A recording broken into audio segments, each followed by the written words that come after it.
Welcome to part 3 of my Geometry Nodes for Beginners Blender tutorial series. So in the previous part we had created this curve object, and then we created these leaves and we distributed the leaves on the curve. And in this part we are going to be creating the flower object with the geometry nodes, and then we'll be putting the flower on the top of the flower stem. Now real quick before we start, these videos are brought to you by my geometry node modifier products. So I've created a variety of different geometry node products and tools which you can use in your 3D projects. So I've created an ivy and vines geometry node modifier setup, and you can draw curves and extrude the curves and it will generate ivies and vines along the curve. I've also created a customizable chain links geometry node setup which comes with different types of chain links, and the chain links follow a curve object, so again you can just draw curves to draw chain links in your scene or extrude out the curve to add chain links. I've also created a customizable Christmas lights geometry node setup where Christmas lights follow a curve, and so you can decorate your 3D scenes with Christmas lights. And I've also created a customizable brick wall which follows a curve and some hanging lanterns as well. So if you'd like to purchase any of my geometry node products and help support the channel, then you can find the product links in the description. And if you'd like to purchase the finished project files of this tutorial here to use as study material as you're using geometry nodes, you can also purchase those project files on my Gumroad store and my Patreon page. Links are in the description. So in the previous part of the tutorial series, we created this leaf object and then we distributed the leaf on this curve. Now for adding the flower, we could do the same thing. So we could model a separate flower object and then we could distribute that flower object on the top of the curve. However, because this is a beginner tutorial, I want to show you different methods of geometry nodes and different ways to use geometry nodes. So we're actually going to be creating the flower object completely within the geometry nodes, and then we'll be adding it to the top of the stem. And the benefit of creating the flower completely with geometry nodes is that it's more customizable. So once we create the flower, we'll have custom settings to change the size of the petals and the thickness of the petals, and also the amount of petals on the flower. So we're going to start by creating the center of the flower. So we'll go to the add menu and we're going to start to search for a cone. So instead of adding a cone in the 3D viewport, we're going to add a cone right here in the geometry nodes. Now to preview the cone, we turned on the Node Wrangler add-on earlier in the tutorial series. So if you hold down the Shift and Alt key, you can then select the node and that'll preview it. So there is our cone object. So we're going to use this to create the center of the flower. So here on the radius top, we want to make this bigger. So let's just start by turning this to the 1. And then on the radius bottom, let's turn this way down. I'll make it pretty small, not all the way down, but pretty small like that. And then also this depth here, we can change this depth and we'll bring the depth way down because we don't want it to be that big. And then maybe I'll turn the radius bottom up just a little bit. So something like that. So now I want to add a subdivision surface to smooth it out. So let's go to the add menu and we're going to search for the subdivision surface and we'll stick it here after the cone. Now the problem with this is it's making it really sharp, and that is because there aren't enough vertices here on the edges. So to fix this, we can change the side segments and the fill segments. So on the side segments, let's turn this up quite a bit. And so if I hold down the Z button and go into wireframe, you can see that now there are those side segments. You can see if I change this, it's adding more geometry. So I'm going to turn the side segments to a 7, and then here on the fill segments I'm going to turn this up to like a 4. So now if I go back to solid view, you can see the edge is much more round. And then I also want to shade it smooth, so let's go to the add menu and we're going to search for the set shade smooth, and we'll put the set shade smooth after the subdivision surface modifier. And then you can see right here, it is still a little bit stretched. So right here on the radius top, I'm going to turn this down a bit so that it's not quite as stretched. And then let's also turn the depth down a little bit. Something like that. And also the fill segments here, we could turn that up a little bit just to give it a bit more detail. All right, so these 3 nodes here, these are going to be the flower center. So if you select these nodes by clicking and dragging over them, you can press Ctrl J and that is going to join it together into a frame. And this is just to keep the nodes nicely organized. Now with the frame selected, I can press F2 to add a label, and I'm just going to rename this flower center. And let's drag the flower center up here so we have more space underneath it. So I now want to create the petals, and we'll create the petals down here. So for the petals, I'll go to the add menu and we want to add another default object to start with. So I'm going to start by searching for a cylinder. We're going to add the mesh primitive cylinder. Let's drop it here. And then again, to preview it, we can Control Alt and select it. And so that'll plug the group output directly up to it so that we can see it. Now for this one, I want to turn the radius down so that it is smaller. And then I also want to turn the depth down quite a bit so it is very thin. in. So I'll turn the depth maybe to just like a 0.4, and then the radius here, maybe I'll just turn this to like a 0.5 for now. Now I want to stretch it out so that it actually looks like a petal. So I will go to the add menu, and we are going to search for the transform geometry node, and let's put it here after the cylinder. So now this transform geometry can actually edit the cylinder. So we can change the X scale to make it longer. So let's turn the X scale to 3. So now it is kind of the shape of a petal. And then I also want to give this a subsurface as well. So if we go to the add menu, let's search for the subdivision surface. We can put this one again right here after the transform geometry so that it kind of smooths it out. And you can see it looks a bit low quality, so let's turn the levels to 2. And also if you want to, right up here on the flower center, we could also turn that up to 2. I forgot to do that, but that will make it a bit more detailed. Now you can see the same problem is happening where it's being really stretched. So let's go back to the mesh cylinder. I'll go into the wireframe view so we can actually see what it's doing, and we can change the side segments and the fill segments to add more geometry. So I'm going to turn the side segments to 4 and then the fill segments to 3. So if I go back to solid view, you can see the edges there is quite smooth. And then let's also add the set shade smooth again. So we'll go to the add menu, we'll search for the set shade smooth, and we will put that after the subsurf. So just stick it right there so it is nice and smooth. All right, so now we want to have a bunch of these going around in a circle, and they're going to be going around the cone. So just like we did with the leaves in the previous part, we're going to be adding the instance on points node, and we're going to instance the petals around another object. So if I go to the add menu, let's go here to the search, and I'm going to search for the instance on points. Let's use the instance on points, and I can put this here after the set shade smooth. Now this object here, this is the object that's going to be instanced. So let's put the points into the instance. And then you can see it's disappeared, and that's because we need something to add into the points. Now I want to add something which is circular because I want all the petals to be going around in a circle. So I can go to the add menu, and I'm going to search for a mesh circle. So let's add the mesh circle, and we will stick it right up here. Now to preview it, you can Shift Alt and select it, and you can see there is the mesh circle. And so all of these little points here, all the little vertices, if we plug that into the points, those will be the points. And so then there is going to be this cylinder object distributed around those points. So let's put the mesh into the points, and then I can Shift Alt and select the instance on points.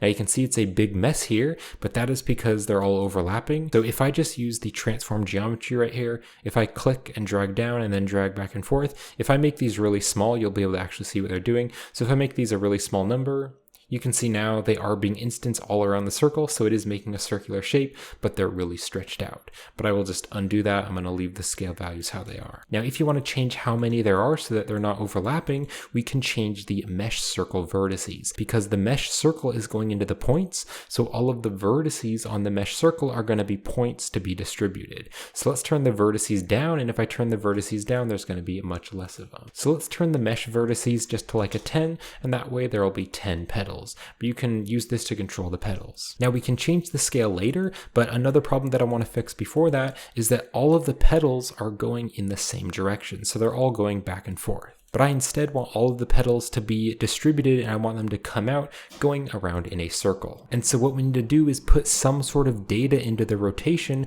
which is going to tell each petal to go out away from the circle. So to do this, we can use the normal data of the vertices. And if you haven't heard about normals in Blender, then you might want to check out my Understanding Normals in Blender. I'll have a link to that video in the description. So basically every face or edge or vertice in Blender has a normal value, and the normal value is the direction that it's pointing. So for example, if I go here to this leaf object, the normal of these faces right here on the top of the leaf are going up, but then the normal direction of these faces on the bottom of the leaf are going down, and then the normal right here on the side is kind of coming out. So basically whichever way the face is pointing, that's where the normal is going to be pointing. So if we just give the normal data to the instance on points and put it into the rotation, then we can rotate each one of these petals by the normals rotation. So to do this, we can go to the add menu, and to get the normal data, we can simply search for a normal node, and we will drop the normal down here. So let's now put the normal into the rotation. And so it's going to use the normal from whatever mesh we have, and that is this mesh circle. So you can see it looks a little bit better, but it's kind of weird. It's kind of like stacking around itself. And so to fix this, I also want to add another node in here, which is going to control the rotation. So I will go to the add menu, and this is going to be a new node we haven't used before, and that is the align Euler to vector. So we're going to search for align Euler to vector, click here, and this node, we can drop it in between the normal and the instance. And so this is going to edit the rotation values. So let's stick it here. Now we actually want the normal to be going into the vector instead. So let's put the normal into the vector. And now that we've done that, you can see that it is opening up like a flower. So it looks like some petals. Now, if for some reason they are pointed in the wrong direction, you can change the align Euler to vector. You can change the Y or the X or the Z and just rotate it to the correct axis. But for me, the X axis is the correct one. And then also this factor here is going to make the align Euler to vector have less of an effect. So this is it with 0 effect, and then this is it with 1. So we want to keep the factor at 1 so that it's fully rotating all of them around. And then if you want to change the size of the petals, you can change the transform geometry right here. So what I'm going to do is click and then drag down, and then I can drag back and forth. And what you can do while you're dragging the values is you can hold down the shift key to make your movements more sensitive. So I'm just going to make them a bit smaller, and then you can drag each one. So this will kind of change the thickness, and this will kind of change the length, and then this is going to change how long it is up and down. So we can edit these values later, but for now I'll just leave it like that. All right, so again, I want to keep my nodes nicely organized. So let's drag this up here to kind of get it out of the way. And I'm going to box select all of these nodes here. And then again, I will press Ctrl J to join it together into a frame. And if I select the frame, I'll press F2 to rename it, and I'm going to rename it to Petals. All right, so we have our flower center and we have our petals, but we can't see them together. So just like we did earlier, we use this join geometry node to join mesh together. So we can add another one and then join the flower center and the petals together. So let's click on the join geometry, and I can just press Shift D to duplicate it, or you can just add a new one if you want to, and we can drop it up here. And then we can just plug the instance on points here and the set shade smooth, and we can plug them together. And then I can Shift Alt and select the join geometry. So it's as simple as that. They're now joined together. So now we might want to change the size of the petals. So if I go down here to the transform geometry, I might just want to drag around the scale values just because they're a little bit big right now. So I'm going to drag this around here, make that a bit longer. And I can also change the X one and kind of bring that down a bit. And then you can also change the radius here, so the radius of the cylinder, if you want to change that. Now, if you want to bring the petals in and out, you can also use this translation. So I can drag the translation out, and you can see now they're far away. So I could have a very cartoon flower that kind of looks like a cartoon sun or a flower, or I could bring this really small together. That looks a little bit more realistic, but it kind of has a nice cute look to it. So you can just play around with this. And then there's also the Y one and the Z one, but I don't really want to use these. I just want to use the X one to bring it in and out. And then I can just change the scale. So this is really the power of geometry nodes. This is what's so cool about doing modeling within geometry nodes, is that there's so many custom values you can control. So it would be really easy just to hand model the flowers, and in many cases it might be just easier and faster, and it might work better. But if for some reason you want a very customizable flower or some customizable object, you can create it within the geometry nodes, and then you have many different values you can control. Now there is another problem that you may have noticed, and that is that the center of the flower is too high. So that's really easy to change. If we go up here to the flower center, we just need to add a transform geometry, and then we can just move it down. So I'll go to the add menu. We want to go here and add the transform geometry. We'll click here, and then we just want to add it after the cone because we just want to move it down right after the cone is added, and then we'll have it subdivided. So we'll stick the transform geometry right there. Let me just push these together. And so now I have the translation X, Y, and Z. We want to use the Z one, so I'll just drag the Z one down and just stick it right in there. So it's just popping out a little bit, maybe even zoom in really close here and just drag it down a little bit smaller. So something like that's pretty good. All right, there we go. And we now have a flower created with geometry nodes. Press Ctrl S again to save your Blender file. So now that we have finished the flower, we just need to put the flower on the stem. But unlike what we did for the leaves, if I Shift Alt and select this join geometry, I don't want to randomly put the flower around. I want to specifically put it here on the very top.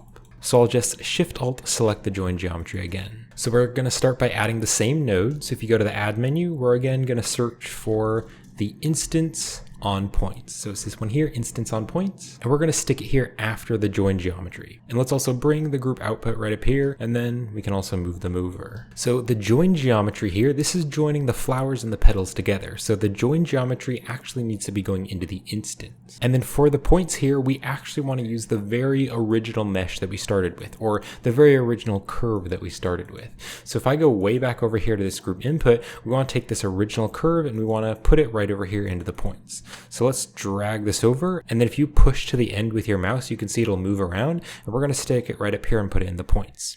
Now, just a real quick thing that I want to show you, you can see the wire is kind of overlapping the other nodes. So if you hold down the shift key and then right click and drag over a wire and let go, that is going to add a reroute. If you hold down the control key and right click and drag over the wire, that'll delete it. I'll just press Control Z, but if you shift and then right click and drag, that will add this reroute here. And this reroute is just a little dot and it will just reroute the wire. So you can just use this to keep your nodes more nicely organized. So I think I'll bring the wire straight over and then have it go up, and I can actually shift, right click and drag to add another one, and then this one I can kind of bring up here just to keep my nodes really nicely organized. All right, so now that that's going into the points here, if I hit the tab key to go into edit mode, you can see that wherever a curve handle is, that is where a flower is going to be. But I instead just want there to be one flower at the very top.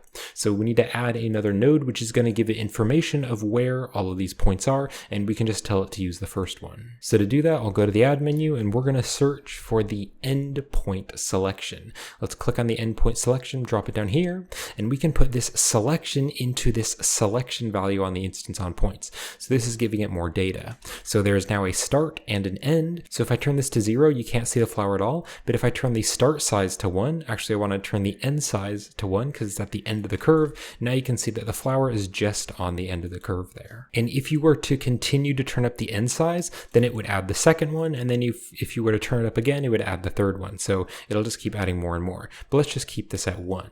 So now I need to add up the original geometry because you can't actually see the stem with the leaves. So let's just add that up by again adding a join geometry. So you can go to the add menu and add it here, or you can just select the join geometry, press Shift D to duplicate it. And because we want to join it up after we add the flower, we're going to stick it right here after the instance on points. So just drop it there. And then we want to take this join geometry here because if I Shift Alt and select it, that is the curve with the leaves. So we're going to take the geometry and we're going to stick that here into this join geometry. And then I can Shift Alt select the join geometry. So now you can see that it's combined and we have the stem and the leaves and the flower. Now the flower is a little bit big, so I do want to make the flower smaller. So to do that, we want to make the flower center and the petals both smaller together. So instead of adding like transform geometries and making them smaller individually, we can add another transform geometry after they're joined together. So we'll go to the add menu. Again, we'll search for the transform geometry and we will stick this after the join geometry, and then we can just change the scale values. So again, click on the first one, drag down, and then you can drag left and right and that'll change the scale. So I might just turn these to like a 0.5 so it's a bit smaller, and that's actually a little bit too small, so I'll maybe turn this to like a 0.7. That is a bit better. Now there is another problem. If I select this handle here and rotate it, you can see that it's not actually rotating the flower. I can move it around, but I'm not actually able to rotate it because if I rotate it, the flower isn't rotating.